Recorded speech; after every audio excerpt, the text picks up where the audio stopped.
She disappeared overnight. The reason shocked everyone. It was June 1978 in Tokyo, Japan. 22-year-old Yaeko Taguchi, a single mother of two, had just finished another late-night shift at a nightclub. Around midnight, she walked out the front entrance like she had countless times before. That was the last confirmed time anyone ever saw her. When she failed to return home, there were no signs of a struggle, no witnesses, and no obvious clues. Friends and co-workers believed she had simply left without telling anyone. As weeks turned into months, and months into years, her case slowly faded from public attention. But behind the scenes, strange rumors were beginning to spread. Some people claimed that foreign intelligence agents were secretly operating inside Japan, targeting ordinary citizens. Most dismissed those stories as wild speculation. After all, why would an everyday person become the target of an international operation? For nearly a decade, no one had an answer. Then, in 1987, an unrelated international investigation changed everything. Authorities were investigating the destruction of a commercial passenger flight after an explosive device had been placed on board. During the investigation, one suspect was taken into custody. While being questioned, she revealed something no one expected.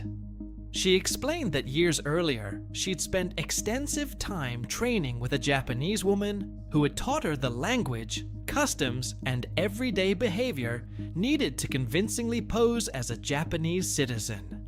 That instructor's name was Yaeko Taguchi. The woman who had vanished almost 10 years earlier hadn't simply disappeared.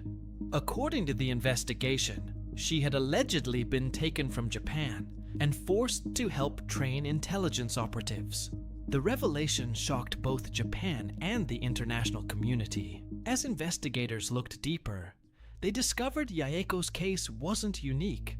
More Japanese citizens had vanished under similarly mysterious circumstances.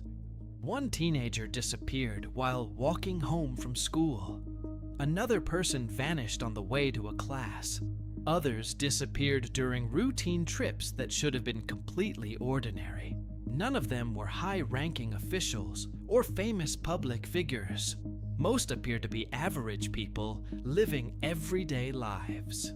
Japanese authorities eventually confirmed 17 official abduction cases linked to the same period between 1977 and 1983.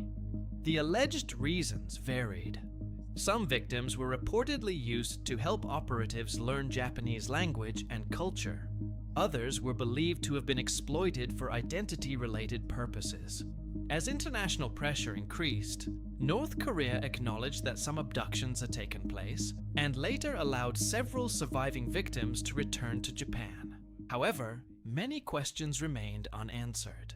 Officials also received remains said to belong to several missing individuals, but later examinations raised additional doubts, leading investigators to continue searching for answers. Even today, decades later, many families are still waiting for closure. Some researchers believe the total number of possible victims could be significantly higher than the officially confirmed cases, although the exact figure remains disputed.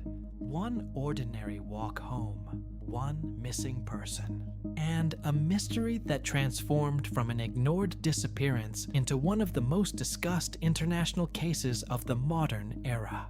Even after all these years, the full story may still be hidden behind closed doors.